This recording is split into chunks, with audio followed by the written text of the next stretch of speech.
लिए प्रार्थना की और उसके लिए तुरंत महाराज श्री के द्वारा जो कार्य हैं आश्रम वृंदावन में बहुत सुंदर कार्य आपके द्वारा सामाजिक कार्य चैरिटी के कार्य किए जाते हैं। तो हमारे बीच में पूज्य महाराज श्री इस पंचम पाठ उत्सव में पहुँचे हैं, तो एक बार पुनः कर्तव्य ध्वनि से पूज्य महाराज श्री का स्वागत करते हुए पूज्य बलराम बाबा हमारे बीच में हैं, तो मैं चाहूँगा कि अपना आशीर्वाद वो हम सबको प्रदान करेंगे, फिर हम कथाक्रम की ओर बढ़ेंगे।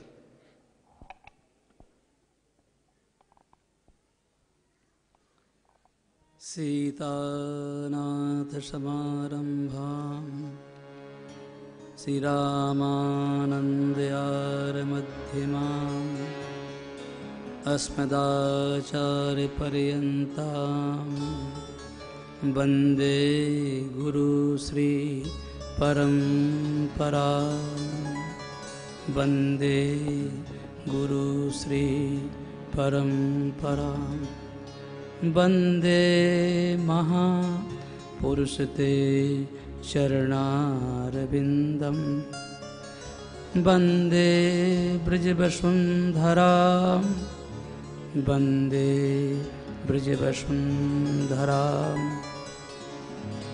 पूज्य भागवत मंचस्थ हमारे श्री व्यास जी महाराज,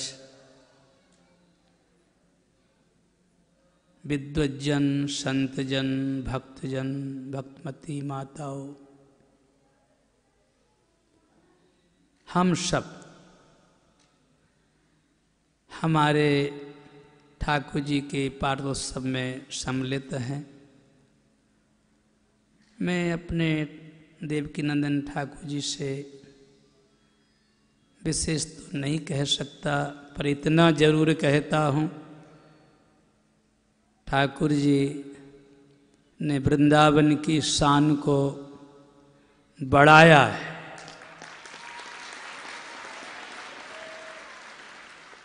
और यह शान बढ़ाने में हमारे प्रियाकांत जी की कृपा उपलब्ध है।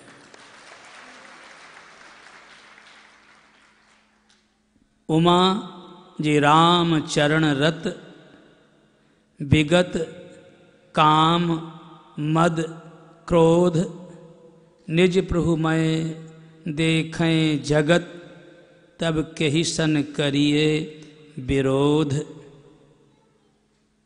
बंधुओं, यह भागवत मंच और मंचस्थ हमारे देवकीनंदन जी महाराज,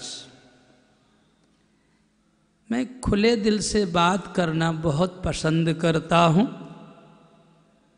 उमा जी राम चरण रत विगत काम मद क्रोध। साधक वही है जिसके चित्त से कामनाओं का त्याग होता जा रहा हो, और यह कामनाओं का त्याग प्रियाकांत जी की कृपा पर संभव है।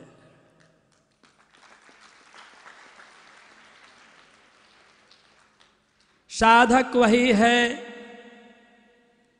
अहंकार का त्याग होता जा रहा हो, वह भी प्रियाकांत जी की कृपा पर संभव है। क्योंकि साधना का मूलधन देहाभिमान का त्याग।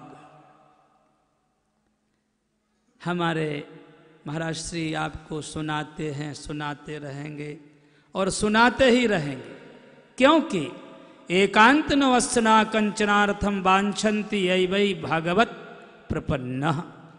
भागवत का मूल मंत्र, मूल महत्व एकांत न अस्ना कंचनार्थम।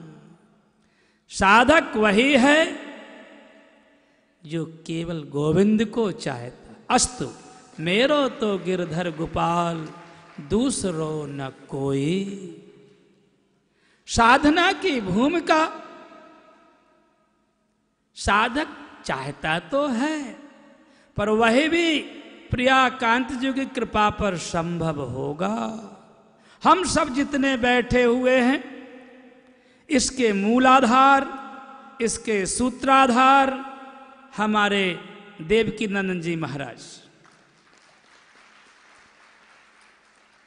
आप सबका 7 दिन के लिए वृंदावन वास, इसके सूत्राधार देवकीनंदन जी महाराज।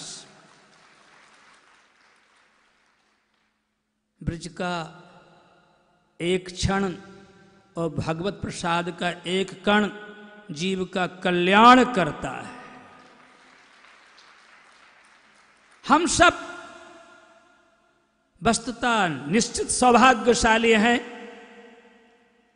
वृंदावन के प्रांगण में और प्रियाकांत जी की छत्र छाया में और देवकीनंदन महाराज के प्रभाव में आप सब वृंदावन में हैं, ये निश्चय कर लो। क्योंकि वृंदावन कहानी नहीं है, यही है मत भूल भरमो, जो भूल भरम हो तो भव भटक मरी हो। बंधुओं, ये वही वृंदावन है जहां सनकादिक, नारदादिक, शिवादिक भी इस ब्रजरज की उपासना के लिए नाक रगड़ते, और आप पर इनके सहज अनुग्रह से 7 दिन तो रहोगे ही कम से कम। विचार करो कि आपके पूर्वजों का, आपका निज का और आपके महाराज जी की कृपा का यह प्रभाव, यह पुण्य फल सहज उपलब्ध हो रहा है, जो श्रीधाम वृंदावन और हमारे वृंदावन में बैठ के वृंदावन बिहारी का ही ये कथा सुनाएंगे। जो भी कुछ कहेंगे श्यामा श्याम की लीला का ही प्रकरण कहेंगे, और आप उस मूल वृंदावन में बैठकर सुन रहे हैं, इससे बड़ा सौभाग्य और क्या हो सकता है। बंधुओं, अब मैं एक निवेदन जरूर करता हूं।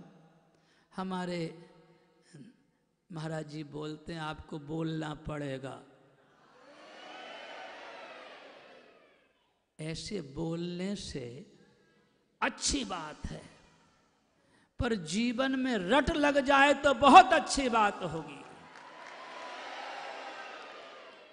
साधक वही बन सकता है जिसका चित्त प्रिया प्रीतम के चरणों में समर्पित हो चुका। मैं इनकी इस भावना से अति प्रसन्न रहता हूं।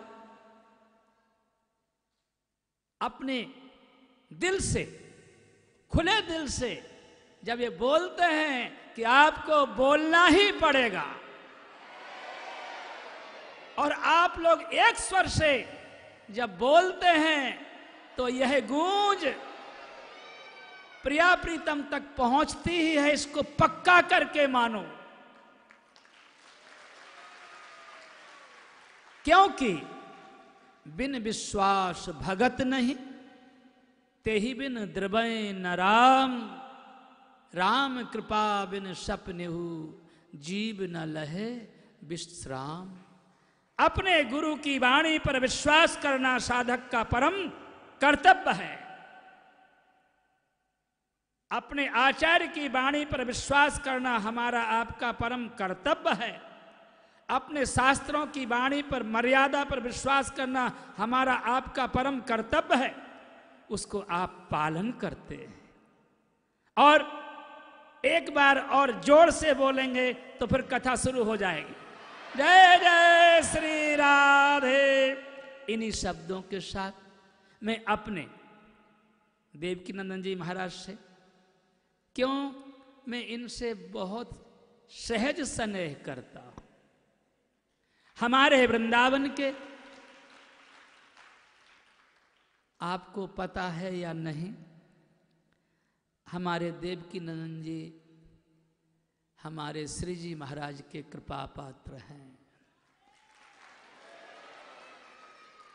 जहां प्रियालाल का ही गुणगान गाया जाता है। हमारे निम्बार्क संप्रदाय में राधा रानी की उपासना विशेष है और वह इनके चित्त में गड़ी हुई है, बैठी हुई है, तभी तो ये जोर से आपसे बुलवाते रहते हैं। मैं आप सबको बस प्रणाम ही करता हूं, क्योंकि कथा के बीच में कोई भी बीच वाला बोलता है वह केवल इनका मेरे से अहेतुक स्नेह समझो।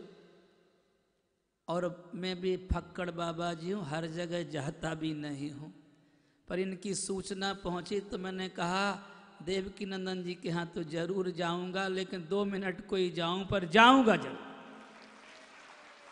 क्योंकि जब ये मुस्कुराते हुए कथा कहते हैं तब मुझे ब्रजवासियों की खुली रीति का याद आता है।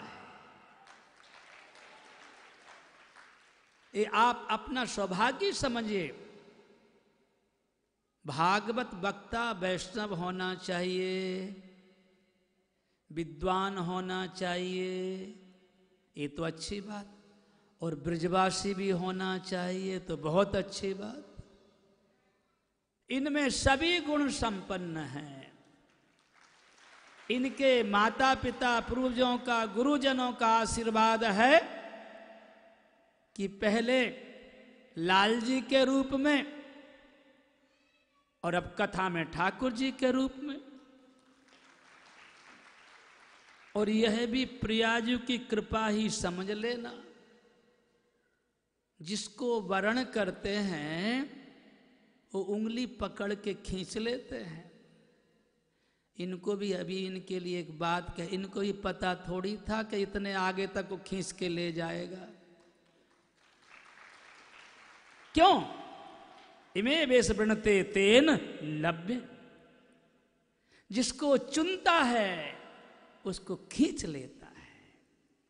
मैं इन्हीं आशाओं के साथ, इसी विश्वास के साथ और अपने भरोसे के साथ ये आशा करता हूं कि हमारे देवकी नंदन का हृदय बुलंद रहे, विश्वास सुदृढ़ रहे और गुरु चरणों में प्रीति बनी रहे। जय श्री राधे, जय श्री राधे, जय श्री राधे।